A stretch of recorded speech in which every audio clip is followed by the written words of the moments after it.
국가의료비 전체 중에서 가계가 직접 부담하는 비율이 33.7%로 OECD 국가 평균인 20.5%보다 훨씬 높은 수준이다.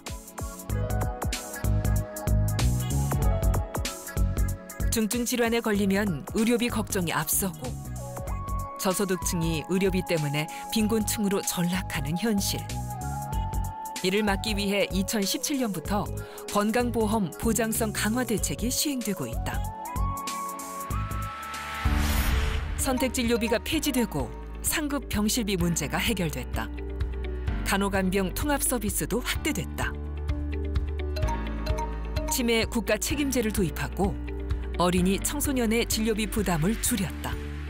재난적 의료비 지원도 확대됐다.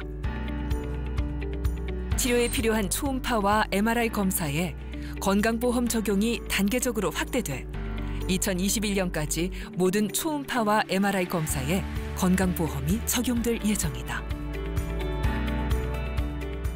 생활이 어려울수록 사실 진료비 부담이 그게 짐이 되는데 그 평소에 이제 조금씩 부담을 좀 하시고 막상 병원에 갔을 때는 본인 부담금을 최소한으로 낼 수 있도록 제도를 만들어 두는 것이 우리 생활을 안정되게 유지하는 그 바탕이 된다, 이렇게 말씀드리겠습니다.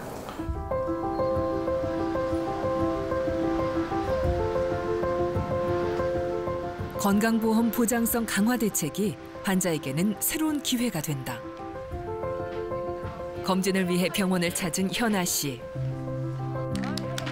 6개월에 한 번씩 병원에 올 때마다 혈액 검사, 심전도 검사, 심장 초음파 검사를 비롯해 다양한 검사를 받아야 한다. 현아 씨는 선천적 심장 질환을 앓고 있다. 태어났을 때부터 선천성 심장병을 가지고 있었는데 이제 그 심장병이 팔로시 사증후군이라고 우심실 비대가 있었고 판막이 제대로 일을 못해서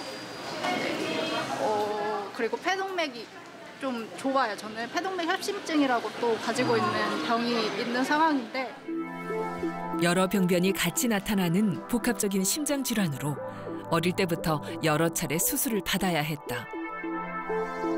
수술이 반복될수록 수술의 위험성은 점점 높아진다. 시술 같은 경우는 굉장히 많이 했고요. 왜냐하면 제가 스텐트를 계속 혈관이 좁아서 스텐트를 계속 넣어줘야 되는 상황이었기 때문에 시술 같은 경우는 솔직히 몇 번을 했는지 잘 모르는 상황이고 수술 같은 경우는 4번 정도 했습니다. 네, 어릴 때부터 계속 했고. 현아 씨는 지난달 또 한 번의 시술을 받았다. 아직은 좁아진 혈관을 넓히고 인공 판막을 이식하는 시술이다. 오늘은 그 경과를 확인하는 날이다. 이거 이제 가슴 열지 않고 수술하지 않고서 그 수술을 대체할 수 있는 여기다 판막을 넓혀주기도 했고 좁은 거를 갖다 없애줬고 또 판막 기능도 살려줬고 판막이 여기 안 새잖아. 다행히 시술 경과는 좋았다. 안 새잖아 지금. 판막이 그 안에 설치가 돼 있으니까. 가슴을 여는 수술 대신 혈관을 통해 특수 그물망을 넣고 인공 판막을 삽입했다.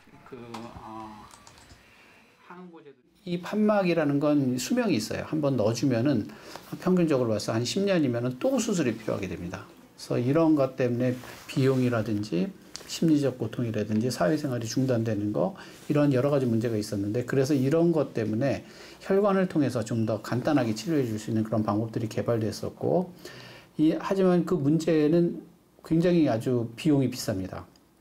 판막 하나에 한 3천만 원 정도 여러 부대 비용까지 합하면 훨씬 더 많은 비용을 부담해야 되고 이 환자들이 반복적으로 이런 치료를 함으로써 어떤 경제적인 그런 부담이 누적돼 가거든요.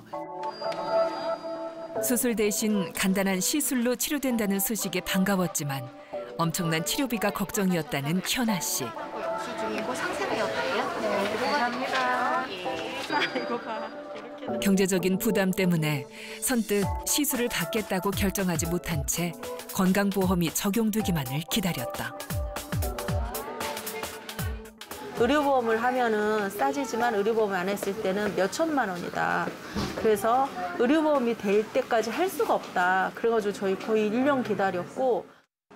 다행히 지난해부터 이 시술에 건강보험이 적용됐다. 전체 진료비 4,220만 원 중 환자 부담은 321만 원이다. 저희 나라 의료보험 같은 경우에는 되게 잘 되어 있어서 많은 경제적인 부분들을 부담을 줄일 수 있다고 생각하거든요. 그래서 저는 저희 나라 복지제도가 너무 잘 되어 있는 것 같아요. 산정 특례 같은 부분도 이제 희귀병 환자들 대상으로 많은 의료비를 많이 절감을 시켜주는데 그거에 대해서도 저는 너무 감사하게 생각하고 있죠. 보장성 강화 대책 이후 의료비의 개인 부담이 많이 줄었지만 여전히 비급여 항목들이 남아있다.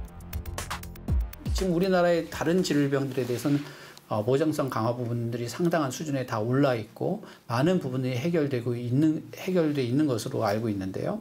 하지만 이렇게 사각지대, 아직도 사각지대의 의료 보장성의 사각지대에 놓여 있는 그러한 병들을 잘 찾아내서 이런 환자들이 이런 우리나라 의료제도의 그런를 믿고 건강한 그런 사회생활을 영위하고 또 사회에 공헌할 수 있도록 그렇게 노력하는 부분이 굉장히 중요하다고 생각합니다. 국내 건강보험 보장률은 63.8%로 전년보다 1.1% 상승했지만 OECD 평균인 80%에는 여전히 뒤처지는 수준이다. 건강보험의 보장률이라고 하는 거는 환자가 의료를 이용하면서 내는 돈 전체를 분모라고 했을 때 그중에 일부를 공단이나 이런 데서 대주잖아요. 전체 의료비 중에서 얼마만큼을 공단에서 대주느냐라고 하는 그것이 보장률의 개념이에요. 그러니까 전체 10만 원이 의료비가 나왔는데 그중에 본인이 2만 원만 내고 8만 원은 공단에서 대준다. 이렇게 되면 보장률이 80%가 되는 거죠. 2018년에 63.8%로 발표가 돼 있는데 이제 이 수준이 대개 서구 국가들은 70 내지 80% 정도 되니까 OECD 국가 평균들이 그러니까 상대적으로 우리가 굉장히 낮다. 그렇기 때문에 아직은 좀 더 보장률을 높이는 것이 더 낫겠다. 이렇게 판단하고 있는 거죠.